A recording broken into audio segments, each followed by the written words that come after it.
everyone, this is Soham and today I bring you an amazing personality, Miss Chabi Arora. Miss Arora is actually an international contract law attorney and she is the founder and CEO at Juris at Work. She is having a lot of experience that she will share with us. So stay connected, stay tuned, see you in the podcast.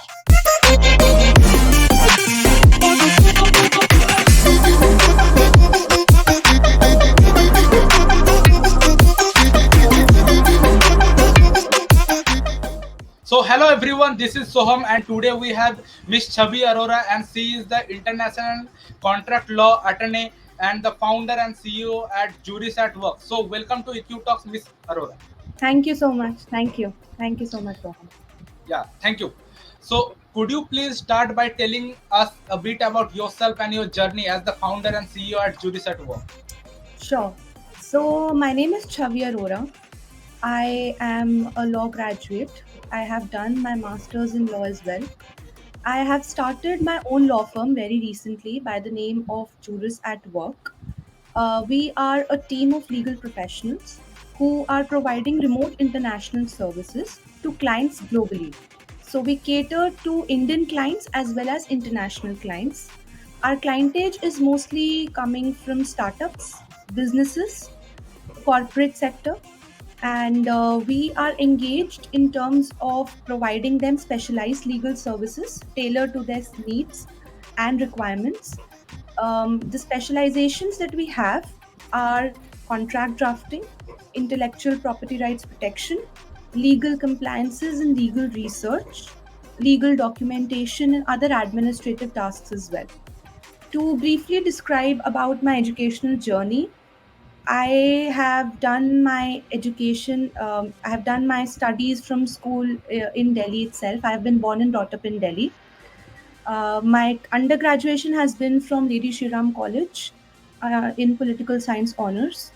I then went on to pursue my law degree from Faculty of Law, University of Delhi, and subsequently I did my masters in law from National Law University, Odisha.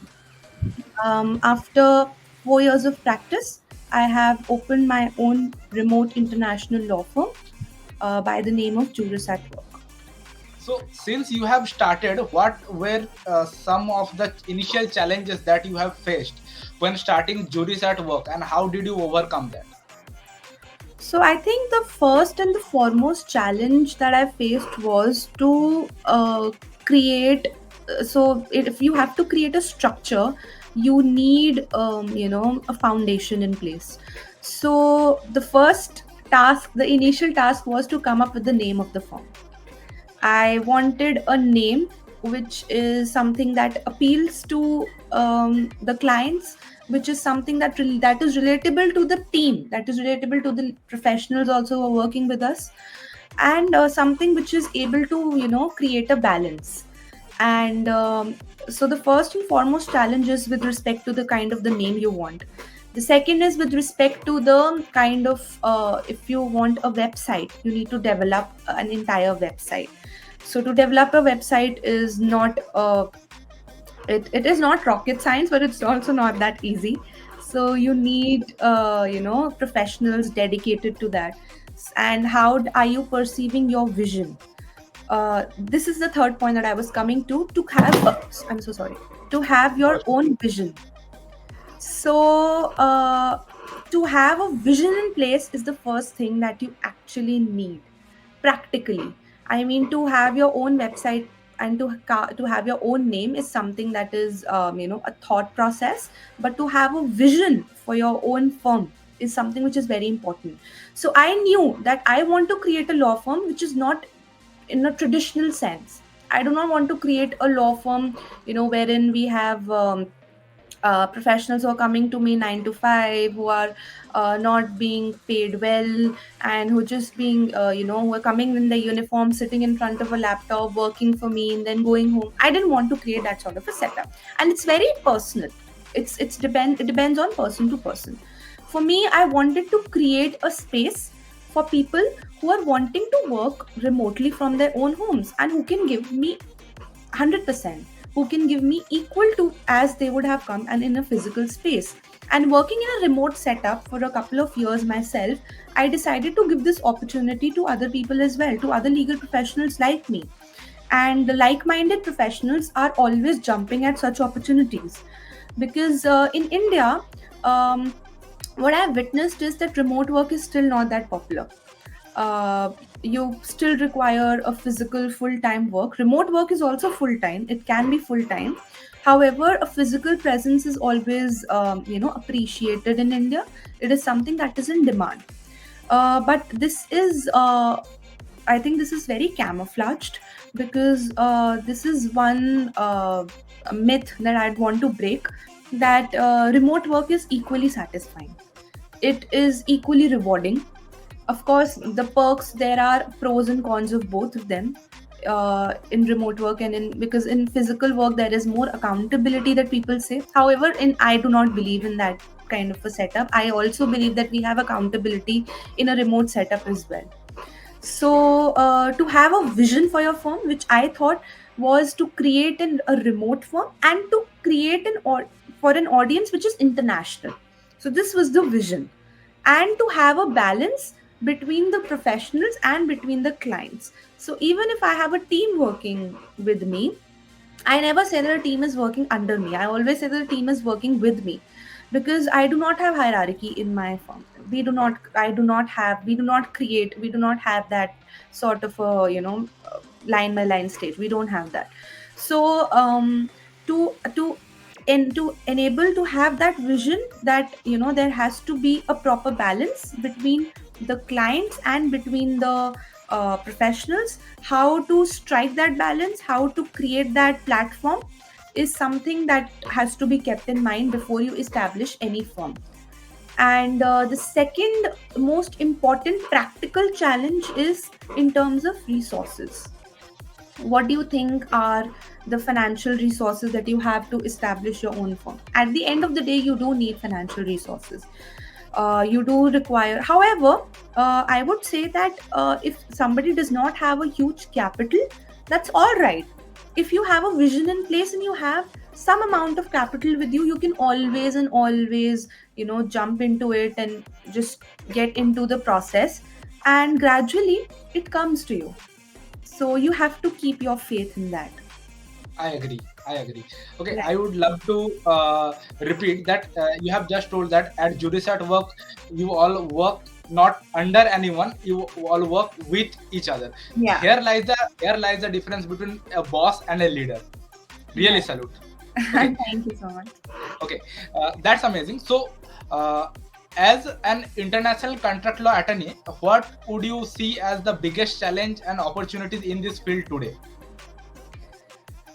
As a contract drafting expert internationally, I think one of the foremost challenges that we have is to tackle AI. Uh, AI and technology these days. If you simple Chat GPT, you go to Chat GPT, you go and you just type draft a shareholders contract. It'll give you a draft. Why do they need us? Why do clients need lawyers if they have AI and they can do everything themselves? I mean, in my journey, I even saw, when I reached out to startups, I saw a few startups having their own engineers drafting contracts. So they don't have a legal team at all. Now, that is something to be concerned about. AI can give you drafts, AI can give you contracts, but are those contracts having a legal mind in place? No. Are those contracts protecting you against any sort of a legal obligation? No. They are merely drafts. They're merely structured drafts and formats that you just, basically filling in your own information, and you're sending it across to the other party. A simple NDA, non-disclosure agreement for that matter. So they're just templates basically. So because of that, I think because of the reliance of clients on AI, the value of contracts for lawyers has somehow reduced, because clients do not repose their faith on you. um, because they have AI to help them. So they feel that drafting a contract is not something which is, haywire. It is not something that's difficult. However, that's not the case. It's a myth. That's really not the case. A good contract drafting lawyer will always and always have a contract which is not just protecting you. It is trying to preserve your business relationship. It is trying to, because a contract is always between two parties. At the end of the day, if a contract gets breached, of course you're always trying to protect yourself, you're always trying to have an obligation in place which is helping you. However, for me as a drafting expert, I have always tried to protect the business relationship between both the parties. Mostly what happens is clients come to us with templates which have been given to them by the other side, and you have to work yourself around those templates. Now, to work yourself around those templates, you can also not completely overhaul it, and you can also not have a complete different change, a completely a new addition to it, because then it impacts the client's relationship, which is just being established with the other party. So you need to have a proper balance. So this is one of the foremost challenges that I've faced in terms of AI. That because of we have so many websites, so many artificial intelligence. I mean, varied websites we have these days, which are helping you. Now, drafts and templates is not an issue, but to completely rely on that and not seek a legal advice is something which is it'll just going to land you in legal trouble. And also, I've seen clients coming to us after they've done this. So I have a few clients who have had their help with the AI, and now they're coming to me after they've landed in legal troubles. And that's when I actually advise them that don't do this. You're trying to save cost there, you're trying to save your fee there, right? You're trying to save your money there. But what are you doing? You're ending up giving into 10x of your money. Exactly. Exactly. And that is something that in Indian audience, I've always felt that they are always wanting to first explore their jugaad options first, and then coming to lawyers for their professional opinions. That should never be the case. You should never ever compromise on your legal consultations. Even if they're taking up, even if they're digging your pocket a little, spend it. Do it, because that's ultimately protecting you. Exactly.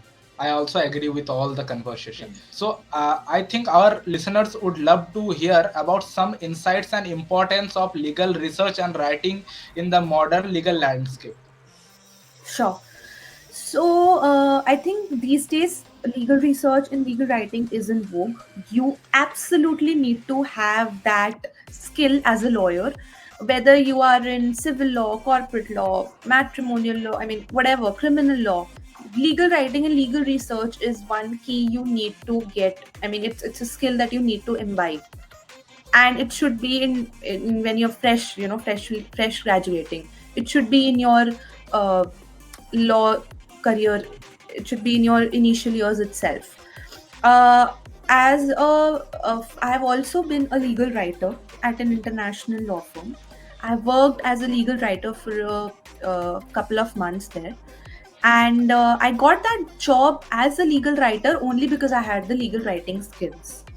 So I always say that before you jump on, before you, even if you're working in a firm, you're working as an in-house counsel, you're working as a litigating lawyer, you're working with a NGO, you're working with in fellowships, legal writing is a must. You should have a good amount of acumen to write legally, because legal writing does not come initially, it does not come to you. It is a skill. You need to develop it. You need to use those phrases. You need to use those particular sentences, to actually enable the writers to understand your point of view, but through a legal mindset. So, legal writing is a must. Legal research is the second most important thing. Why I said legal writing is a must? Because if you are not able to write and articulate your thoughts well, anything that you have in you will not be able to reach to you, to the other party, right?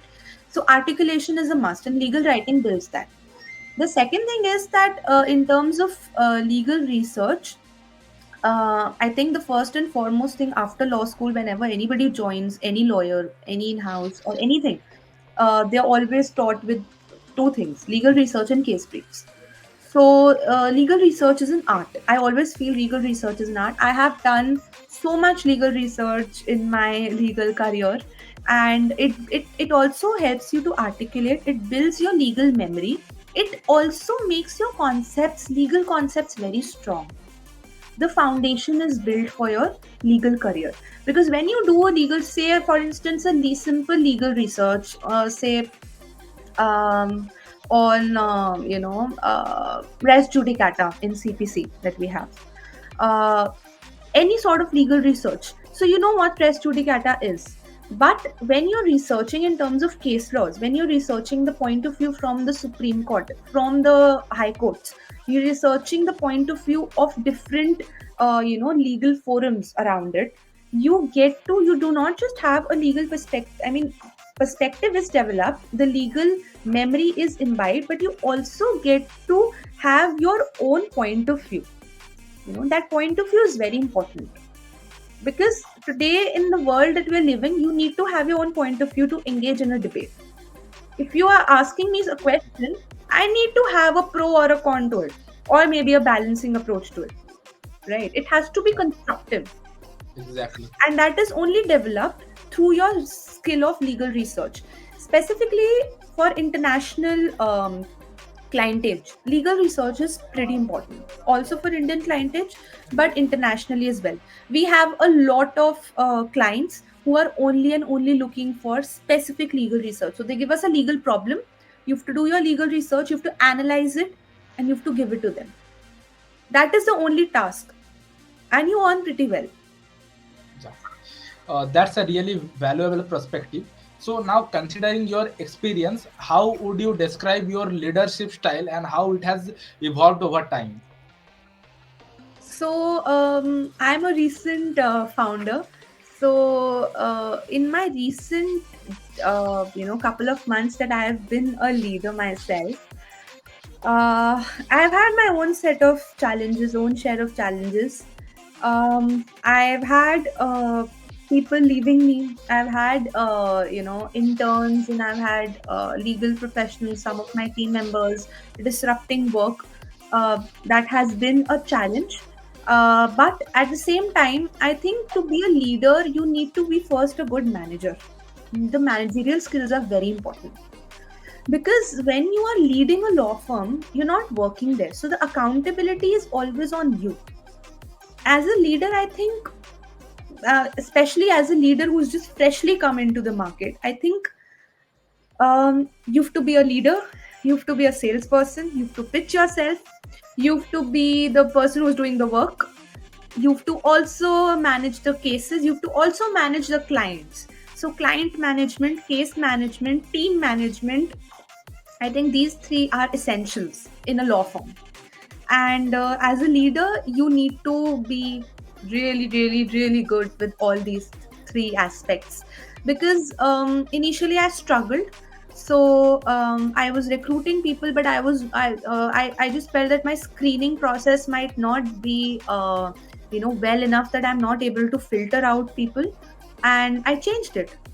I learned it and I changed it. And I spoke to other people, and I decided, okay, this is how they do it, and this is a good, well enough screening process.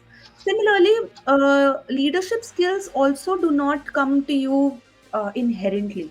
You have to build them. People say that you cannot teach leadership. That is very true. You cannot train people to be leaders. Leadership is something that comes intrinsically. However, it you still learn. Gradually you learn how to be a good leader. You are a leader, but to be a good leader, you need to learn. It comes to you gradually. So I think one thing that I always thought as a leader, which I initially said it, I never want to create a hierarchy in my team. I never wanted to be the way wherein my team is not able to reach out to me, or wherein they are able to reach out to somebody and then the other person is reaching out to me. No, I always wanted to be a direct source of contact, always a direct point of contact between me and my team. Between I always actually wanted to create an inclusive space.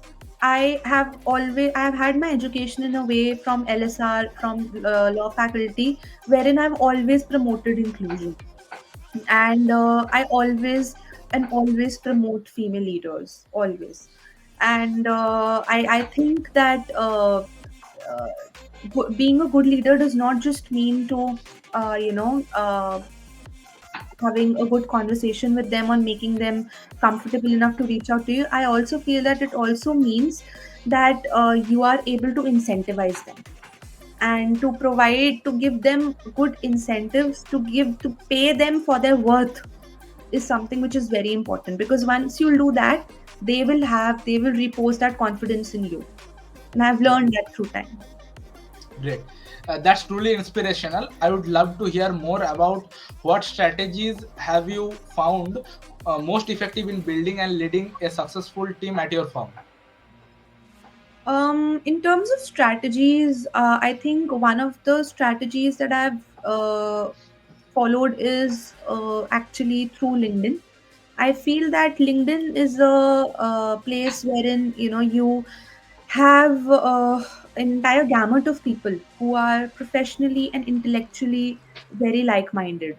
You don't have any other sort of platform in India wherein you can meet like-minded people like these in such a on such a platform where you're also able to interact with them, able to pitch them, able to convert them into your clients. So I think one of the Exactly. strategies is LinkedIn. Being your making your own personal brand on LinkedIn. That's very, very important to have your own personal brand, because once your personal brand is built, your firm's personal brand is built, that is the way the goodwill is sold to the clients. How do I get clients? I do not get clients through my father or through somebody, I mean, of course word of mouth is there, but I get it through the work that I do by building my personal brand. When my clients know that this is the kind of work that they've been given, right? So this is the way that you uh, build it. The first is personal brand. The second is, I feel, you need to build your skills first. In terms of strategy, you actually need to build your own skills and then strategize according to it. So why have I only my practice areas, why do they only include these limited practice areas? Why am I not venturing into other practice areas, right? um, that is because the strategy is to cater to that one audience, right? The strategy is to cater to that one kind of league wherein they are able, wherein I attract clients and I also get more work in that particular practice area. I do not want to venture out in so many practice areas and then just get confused. Even the clients get confused. So if you have a firm, internationally, which is also catering to criminal space or civil space, commercial space, my personal opinion is that it is going to be very confusing for the client, and it is also going to be very confusing for you. You'll not be able to manage and handle it.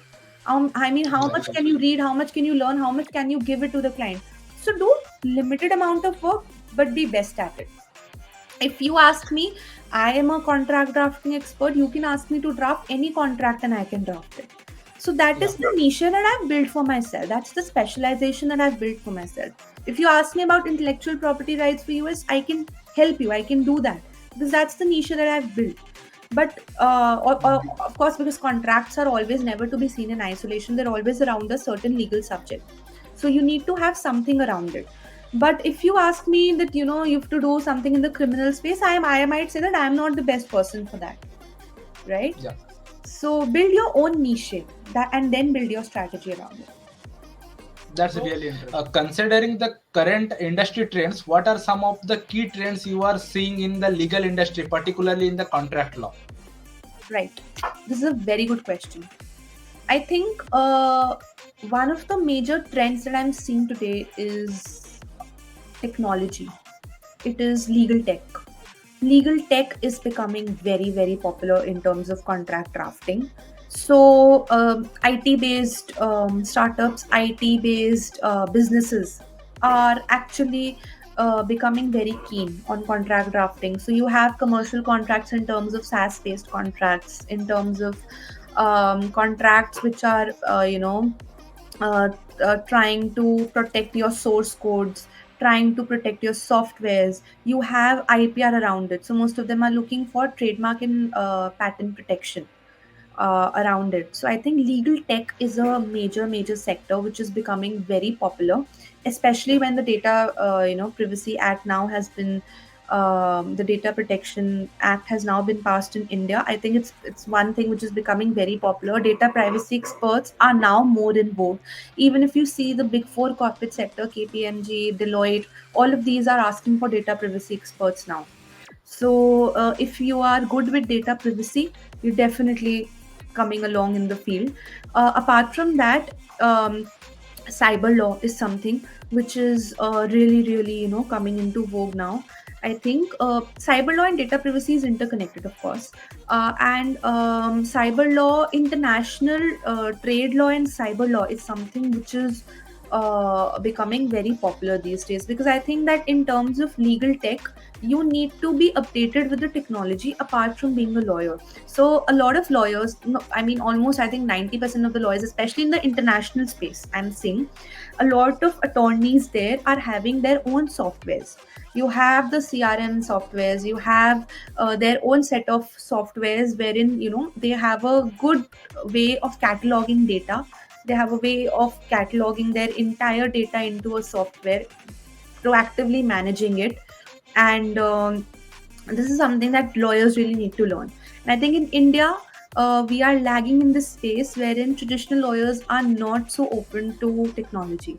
And I think that is one thing that they really should, because technology is the future of the world.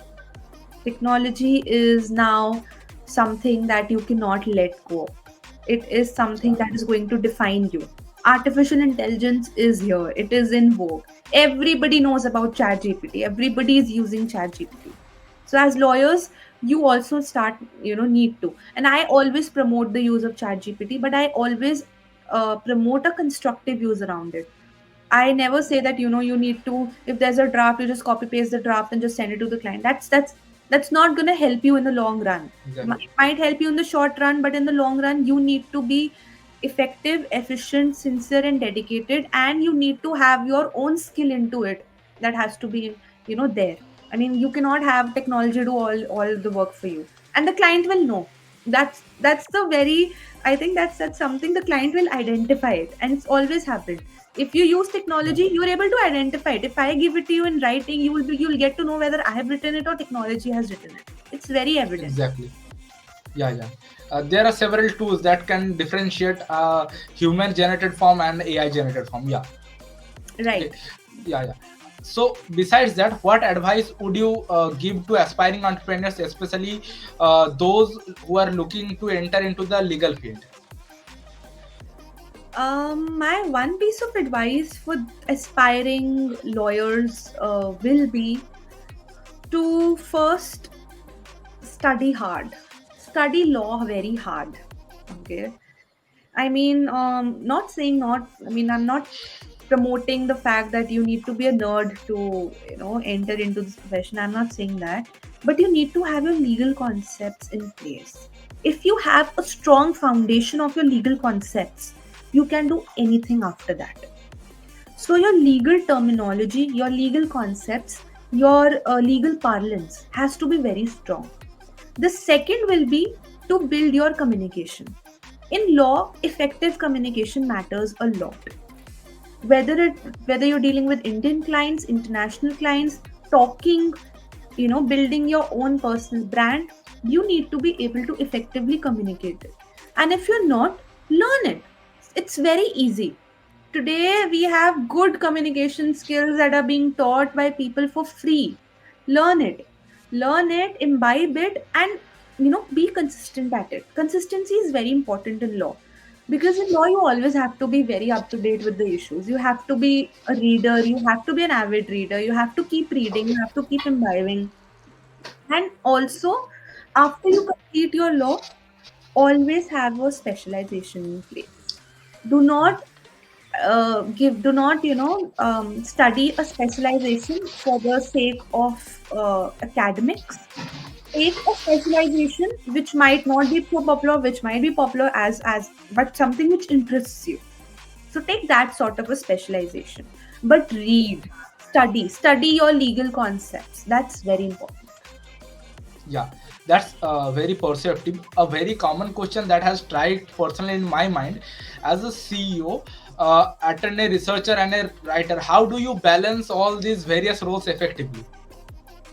Yeah, that's a very good question, and that is uh, that's very on point actually. It's very difficult because when you are recently founding a law firm, it's like you're a single man army. You have to do Exactly, everything yourself, and I'm sure you can relate, Soham, exactly, that exactly. you know doing everything from pitching, from updating websites, from getting reaching to the clients, from getting work, from doing the work, from getting the work being done, from delegating the work, everything. It is a huge task. It is a big challenge. It takes a very huge amount of energy and effort from your side, but it is something that I love doing. It is something that I never say I don't want to do it or I'm tired of doing.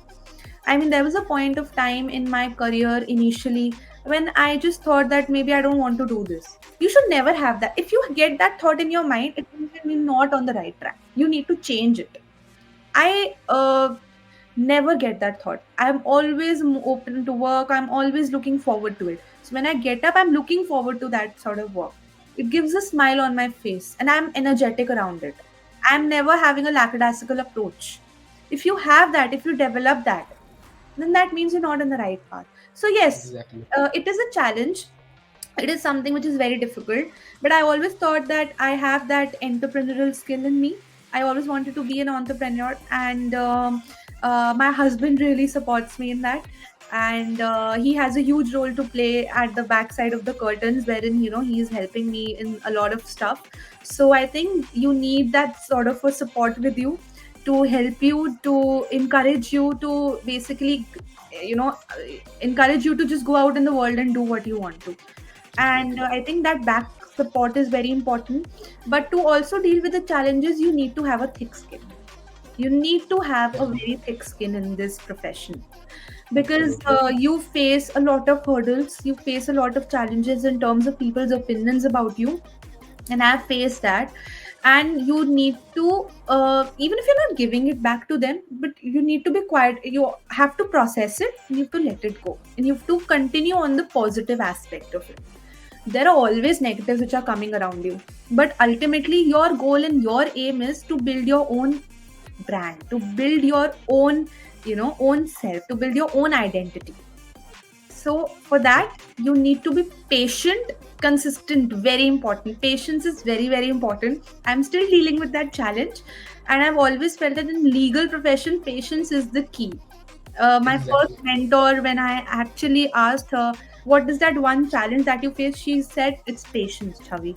You need to be very patient. And I felt it. That yes, you do. Whether you're litigating lawyer, in-house counsel, entrepreneur, anything in legal tech sector, you need to be very, very patient and you need to be very consistent. Persistency and consistency has to be the key, because if you're not persevere around things, you'll not be able to do it. Yeah, that's really a very much precious for, advice. Okay, so besides that, one of the most vital point that everyone has to focus is that their respective personal and professional growth. So how do you ensure continuous personal and professional growth in such a demanding field? Yes, again, a very nice question. I think because I have a firm which offers a vision of a remote setup, I think the first primary reason why I decided for a remote setup was to balance my personal and professional growth, because personal growth is also very important for you. When you say professional growth, it basically means you're getting more work through your profession. And when I'm talking about personal growth, it not just only means about building my own skills, it also means my mental personal growth. You have to be mentally sane to do things professionally, and if you're not mentally sane, you'll not be able to. So for me, 9 to 5 has never worked. I did that, but it never worked for me. because I thought that my personal growth is somehow being hampered in that setup. And that is very person to person, you know. But I just felt that, especially in a setup wherein I'm physically present. So I've always promoted a remote work because of the balance that it creates between personal and professional growth. And this challenge is always there in your mind. You know, I'm just recently married.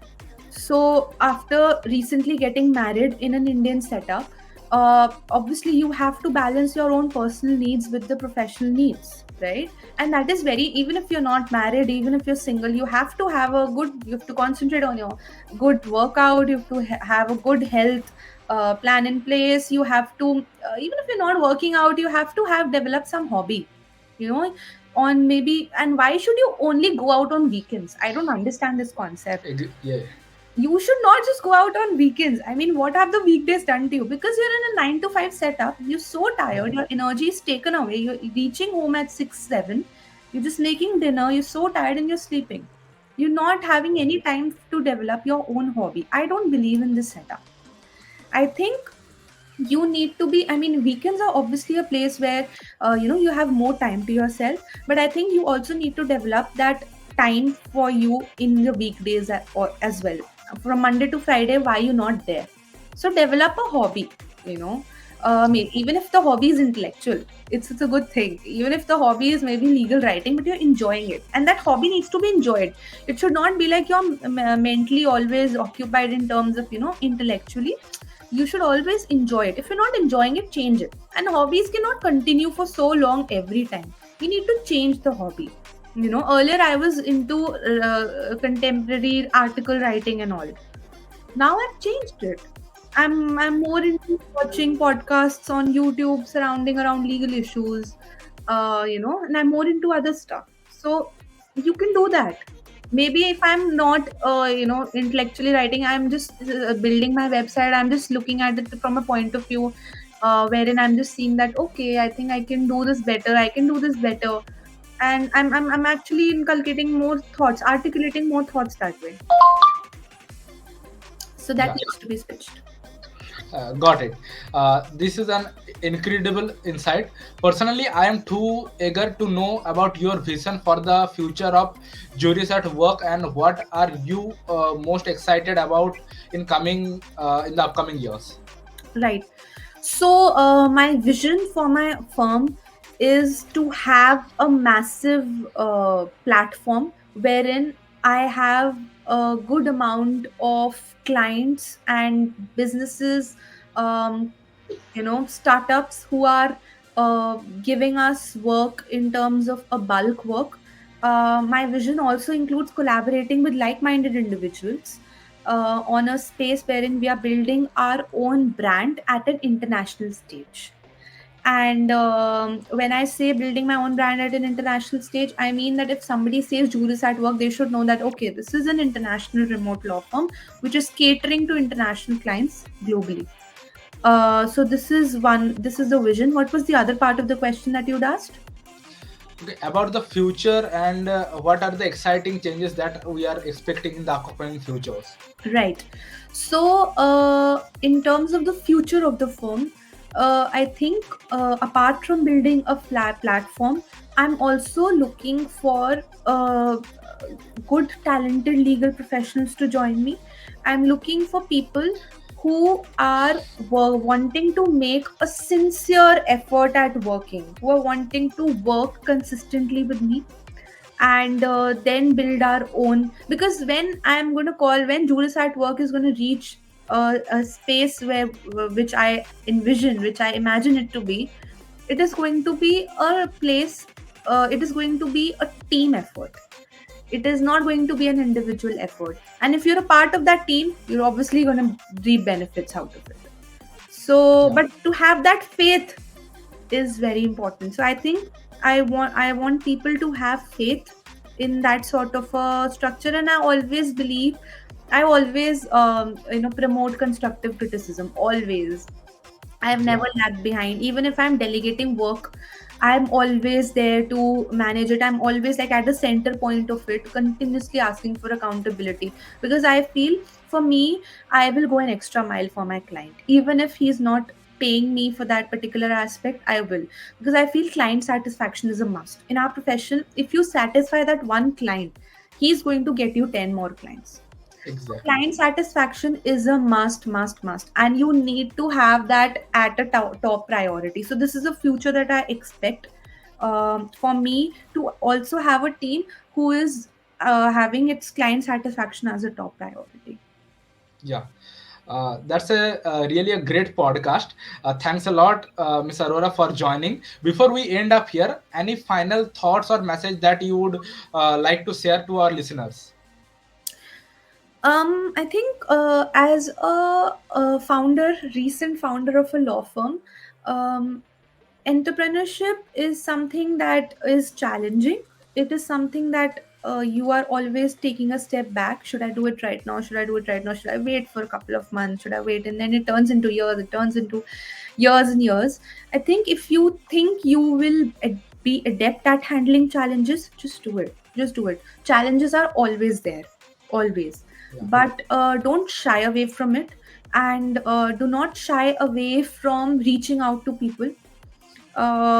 Take follow-ups, and follow-ups are very important these days.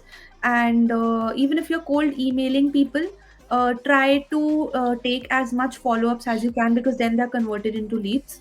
And other than that, I think always have that entrepreneurship spirit in you, you Yeah. know. Have Exactly. that spirit being built in you, because leadership comes to you. It comes to you. Yeah. You have to have it, comes to you, but the skill has to be built. So build the skills first, get reach that stage, and then just start it. Just take the lead. Exactly. Take that leap of faith that they say. Yeah. Yeah. It's all clear. Thanks a lot, and thanks also to our viewers. Let's meet you all at the episode 3 of EQ Talks. Thank you. Thank you, Soham. Thank you.